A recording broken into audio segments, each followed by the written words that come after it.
اللہ کے نزدیک مہینے گنتی میں 12 ہیں، اس روز سے کہ اس نے آسمان اور زمین کو پیدا کیا۔ اللہ کی کتاب میں سال کے 12 مہینے لکھے ہوئے ہیں، ان میں سے 4 مہینے ادب کے ہیں۔ یہی دین کا سیدھا رستہ ہے۔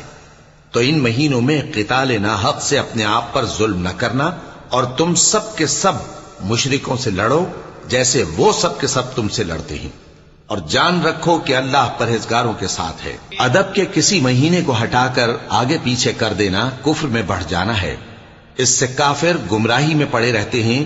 ایک سال تو اس کو حلال سمجھ لیتے ہیں اور دوسرے سال حرام، تاکہ ادب کے مہینوں کی جو اللہ نے مقرر کیے ہیں گنتی پوری کر لیں، اور جو اللہ نے منع کیا ہے اس کو جائز کر لیں۔ ان کے برے اعمال ان کو بھلے دکھائی دیتے ہیں، اور اللہ کافر لوگوں کو ہدایت نہیں دیا کرتا۔ مومنو، تمہیں کیا ہوا ہے کہ جب تم سے کہا جاتا ہے کہ اللہ کی راہ میں جہاد